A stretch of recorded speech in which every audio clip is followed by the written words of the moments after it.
So welcome to the second session of this morning. We begin with Andre Mellies about a naughty introduction to tensorial logic and dialogical. Okay, so it's a work I've been doing for the past 10 years, maybe, and I like to speak about it. And I want to explain connections between proofs and nuts. Okay, I think it's clarifying things about what is a proof.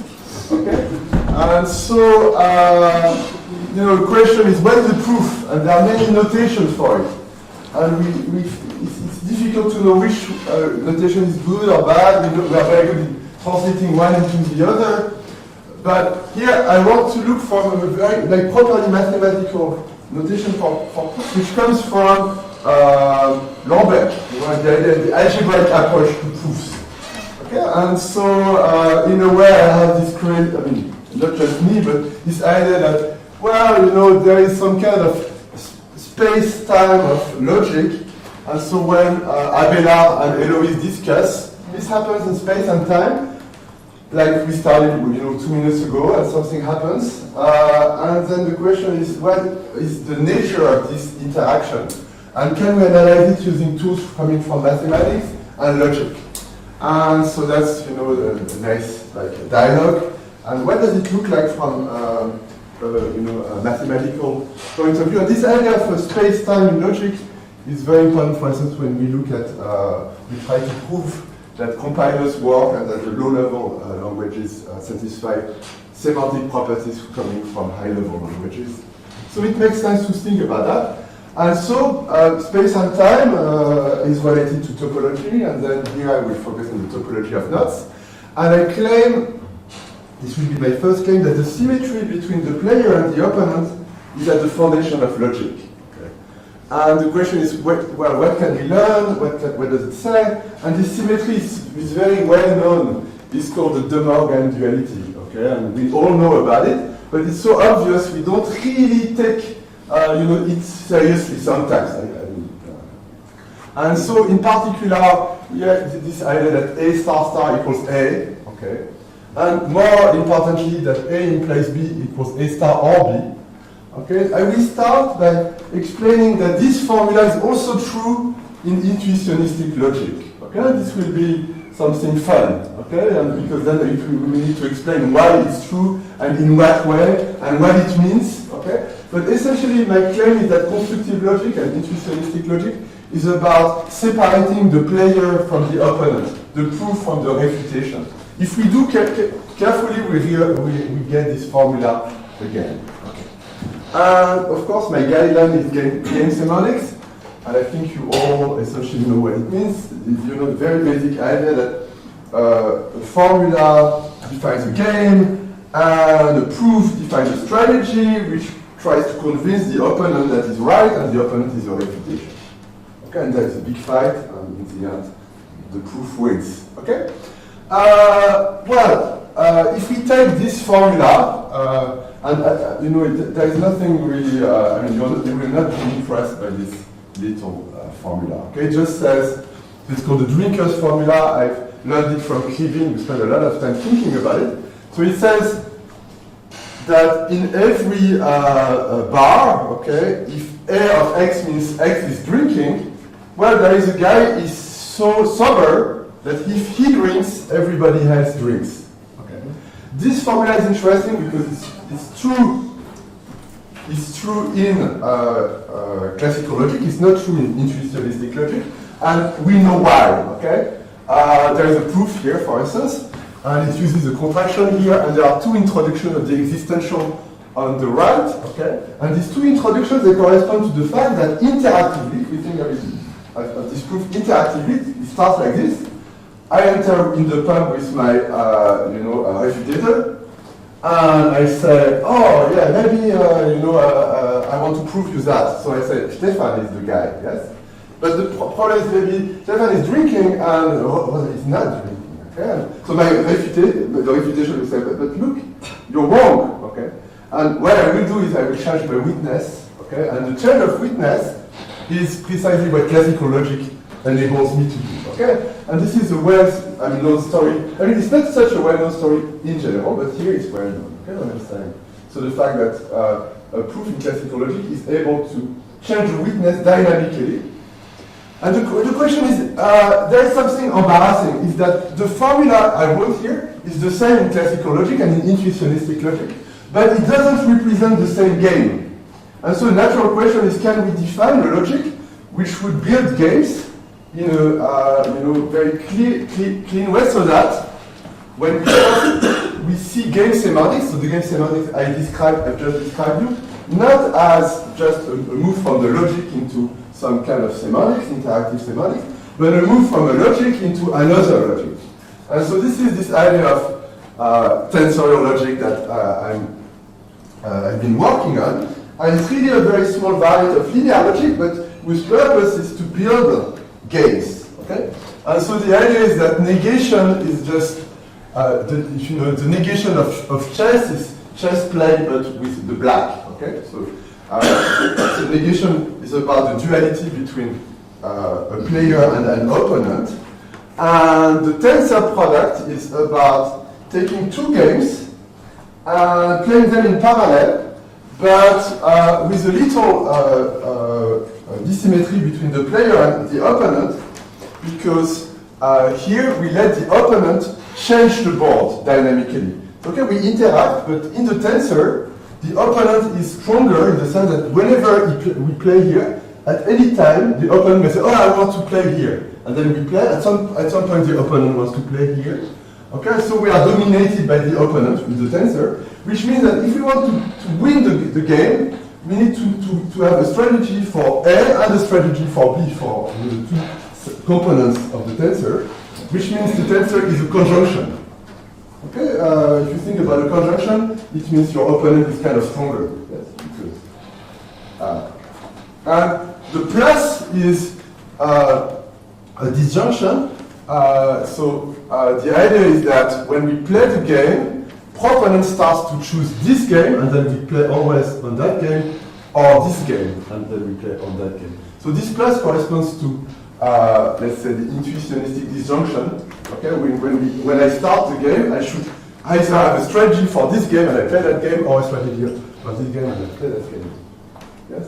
Okay.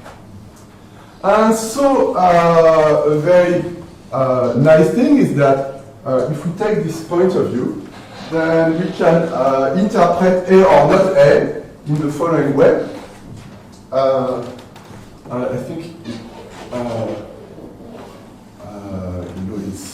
so the idea is R is the duo of the tensor. And so how do we play that game A or not A? Okay, so A or not A. How do we play that game to win? Well, the idea is that we are lucky because there is a negation here. So that means we play white here, but the negation means we play black here. So we call for a counter strategy, but the counter strategy will be a pair of very good, typically player Karpov and a very good player Korchnoi that will play against us. And the winning strategy which we will implement is very simple. We will wait for Korchnoi to play a move, and because it's a disjunction, we are allowed to change the board, and we play the same move here. And so we wait for Karpov to answer, and we will play the same move here. And then we wait for Korchnoi to answer, and we will play the same move here. So Karpov is convinced he plays against Korchnoi, and Korchnoi is convinced he plays against Karpov. So in the end, one of them wins. Okay, imagine Karpov beats Korchnoi that day. Okay, and so that means that we lose here, but we win here, which is precisely what a disjunction should do. Okay? So this is a nice little story, although I'm sure many people here know it already, because it shows that the idea that A or not A is true can be given a very computational, interactive, linguistic, if you like, explanation, rather than semantic, like in the woods. Is it raining or is it not raining? And so the thing is, this or here is a parallel thing, okay? Whereas the question about is it raining or not raining would be a plus. Yes? I decide at the beginning, if I start like this, I can say, oh, I will beat Karpov today, or I will beat Korshner today. This would be this plus here that I was describing.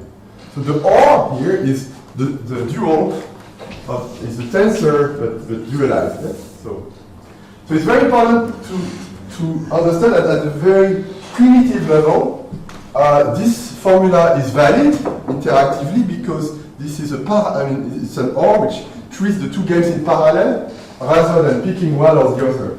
And what I'm saying is where like the basic intuitions refined, of course, along the years, but that guided Girard in his definition of or invention of linear logic.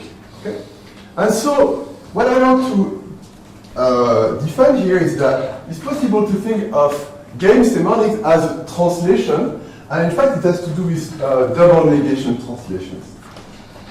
And the starting point of this story is this very nice observation or question that people ask in programming language semantics in the 70s. So it was a very simple question. So you take the addition, so it's a function with two inputs, and when you implement it, well, usually the algorithm will start by asking the value of the first input, and then of the second input, and then give the result. Or ask the value of the second input, and then the first input. So how do you distinguish the two algorithms? Well, an answer is to say, okay, we'll build a machine, like a Turing machine, that we will do that. But the idea of these people was, can we have a completely mathematical description of it? Okay? It's not about the machine, it's really, and the answer was, well, we can if we double negate the natural number, the set of natural number, and it corresponds to going from, let's say, a set to the set of its distributions, okay, this double negation thing. And so now the left-right implementation and the right-left implementation can be described as functionals of that type. Okay, they take double negation of nat times double negation of nat and return double negation of nat. And the fact, okay, so these two lambda terms are sometimes difficult to read off, and so what game semantics does is give a very nice explanation of for these lambda terms. And so typically this lambda terms is interpreted as a strategy that will evaluate, so a question is asked by the environment, and in order to answer, the strategy needs to ask the value of the first natural number, then the second natural number, okay, so left, right, okay, in order to answer the question. And so this is the left to right implementation, but there is also a right to left implementation. And the idea of this logic here is to express so these two strategies and these two lambda terms as proofs in a very elementary, very primitive logic of negation. Okay? And this logic can be seen as some kind of syntax of games. And so the general idea, if you like, is that it's possible to search for the primitive components of logic, and I will come back to it. In particular, I will just speak a little bit about this repetition modality. So the logic is completely stupid, okay? So it's just from the point of view of the formulas constructed with a sum, a tensor, a negation, and the sequence are just a formula here, and a sequence of formulas, and logic is, if you look at the roots, there is nothing surprising. So so this is, for instance, if force can be proved from gamma A, then gamma can prove the negation of A, and if A can be proved from hypothesis gamma, then force can be proved from negation of A. Okay, that's it essentially. Otherwise, all the rules are completely as expected. So it's not a logic designed to be grand. It's more like the logic that you will find in any logic. Okay, it's so primitive and so simple. And so the idea is that because it's so simple, maybe we can use new tools to analyze it. And this was my idea when I looked at it. Okay, and so for instance, this left-to-right implementation of the addition is described by this derivation tree. And so this is this strategy, and you see there is this nice correspondence between the moves of the gates. And so here there are two moves, and the number of negations. So you have 6 negations here, they correspond to the 6 moves played here. And you see here the 6 negations in the construction of the proof. Okay, so that means that the proof here built in this logic is really like a strategy, but formulated in the language of proof theory. And the same for the other proof, or right to left strategy, is also described as a proof that way. Okay. And so really the idea is that game semantics is something like a translation from a given logic into this logic or variation of this logic. And I think, okay, it's not about trying to convince you that this is the good logic. It's more to convince you that game semantics is a translation from a logic into a more primitive logic.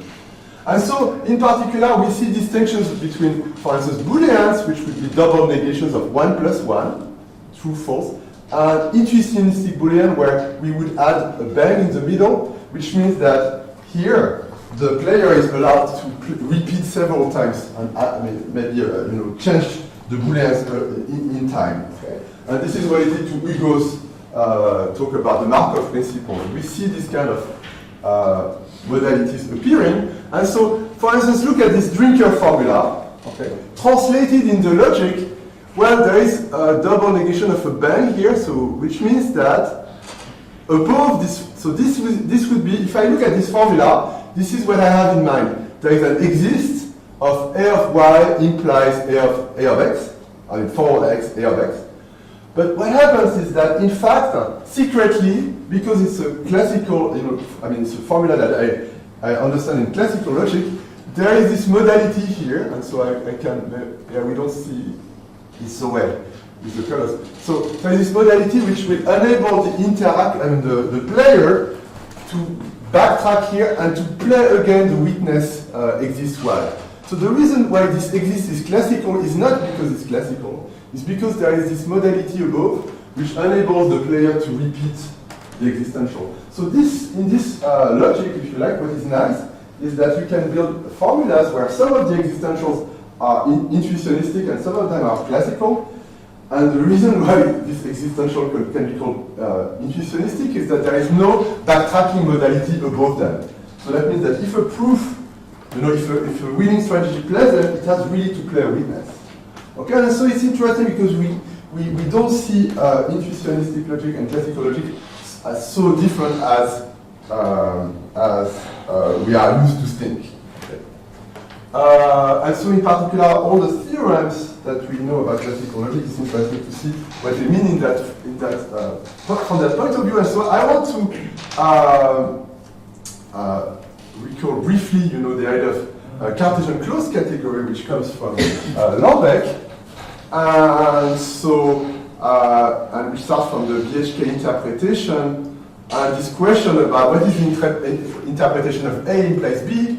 Well, it should be an algorithm which transforms a proof of A into a proof of B. But the question is, in which language should we express this algorithm? And so the idea of Lambeck was, well, let's construct a category with a Cartesian product and an implication here, satisfying this property that there is just as many maps from A times B into C as maps from B into A implies C, and construct the free Cartesian closed category. And so I will go a bit fast because you all know about this, but I still put the slide. So it's constructed in a very syntactic way. And so the idea is that this category has types as objects and proofs as morphisms.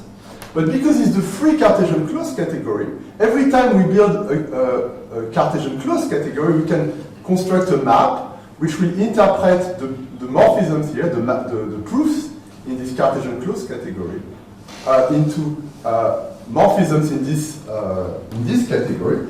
And this can be seen as constructing invariants of proofs because the morphisms here are lambda terms up to beta and eta equivalents. And so if we can construct a map like this, this means that we can interpret lambda terms into morphisms of this category in a way which is an invariant modulo execution of the lambda terms. And something fascinating is that the same story happened in topology. And I will spend the last 10 minutes explaining what is going on here. So, So the same story exactly happened in topology. People constructed categories where the morphisms are not proofs, but they are ribbons or knots, and then this category is a monoidal category with structure, and every time you find such a monoidal category with structure called a ribbon category, you have an invariant of proofs, of knots. And so in particular, it's possible to take this knot and see it as some kind of proof, if you like, from true into true, okay, or from the unit of the monoidal category into the unit. And so this thing will be mapped by this functor into an invariant in the same way as in logic we map proofs into invariants. And so the question is, I will jump a little bit. Sorry, I jumped too much. And I will explain what is this notion of ribbon category and how it's connected to proofs. So a ribbon category is a monoidal category where you have a braiding, okay, and so the braiding should satisfy some coherence properties that are here, and there is also a notion of twist, and the twist should satisfy this topological equation, and moreover, every object has a dual, and the dual means it's an object B which, in the case of vector spaces, would correspond to the vector spaces of forms. Okay? And what is nice is that whenever you have a dual, you have a U like this, and which are just pictures for these morphisms, a map from I into A tensor B and a map. So, and they should satisfy these equations. Okay. And then a ribbon category is a category with all these structures satisfying a very last coherence relation. And what is important that I want is that the free such thing, so you should think of that as like the free Cartesian closed category, but here with ribbons, is a category with a topological meaning. So the objects are side sequences of objects of the original category, and the morphisms are frame tangles, so the morphisms, they look like this. Okay? So typically a map from A plus into B plus C minus D plus, it looks like that. Okay. So it's really like something topological. And so the theorem here is a way to transform something which is completely algebraic, this notion of ribbon category, into something which is completely topological. So the question I ask myself is it possible to do the same for proofs? And so that's what brought me to this idea of dialogue category. So a dialogue category is just a monoidal category, but with a dual. So that means that there is a notion of negation here in the category. So there is just as many maps from A tensor B into a fixed object bottom as maps from B into negation of A. So there is a left negation and a right negation. And then when asked some coherence properties, so typically that we can, whenever we have a proof from A tensor B into a false, we can turn it into a proof from B tensor A into false. And then there are coherence properties. But what is important here, okay, is that we can observe that whenever we have a ribbon category with a fixed object, in fact we can construct something which is logical and interpret A implies, so A implies bottom as A star tensor this fixed object. And so that means that in the world of topology, we can interpret negation, left negation and right negation, as some kind of purely topological operation knots. And the main theorem is that we can construct the free dialogue category and it's the same construction as the free Cartesian closed category. So it's a category of formulas and proofs as morphisms. And the proofs, so maybe this is the main thing, in order to understand, to keep the topological structure of proofs, the exchange rule is labeled with a group, so an element of a group, and the group is called a ribbon group, and it remembers how the formulas here were manipulated during the exchange, and so it's a group which can be presented in that way. And the main theorem, okay, is that when we take the free dialogue category that we've constructed in the algebraic, and we look at the free ribbon category, but where we interpret negation in the way I've just said, this functor here is faithful. And so what it means, and this will be the last minute, is that, for instance, if we take a diagram in this free dialogue category, so like this, sorry, a diagram like this, and we want to know whether it commutes, okay, we can look at the underlying proofs, and to know whether the two proofs corresponding to the two morphisms are equal, well, we can use the Gensen style. We can show that this is equal by some manipulation to this one. But a more exciting way to prove equality is just to map them into the world of tangles, and to show that the tangles, and this is obvious, are equal. Okay? And so this is just, I stop here, a way to show that the logic, the equational theory underlying the Gensen, the derivation trees, in some situations for very specific logic, and would be purely topological. So the equality between proofs would be reduced to just the equality between the underlying structure of ribbons. Okay? And by the way, the structure of these ribbons, in fact, is just some strategy which is underlying the proofs. So this here links, they track some interactive strategies. So typically the environment asks a question, there is an answer, and so on. So this can be seen as a purely topological understanding of game semantics. And I'm finished. Thank you.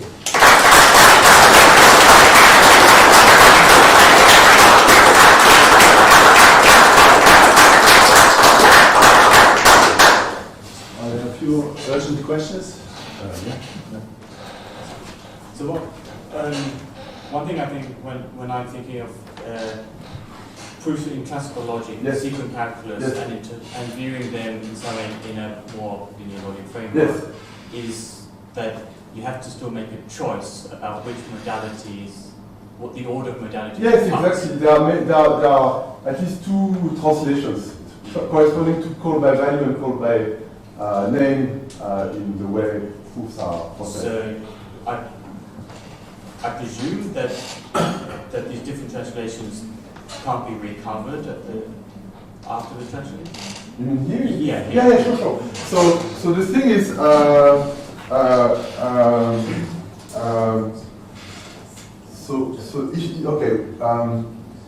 the formulas.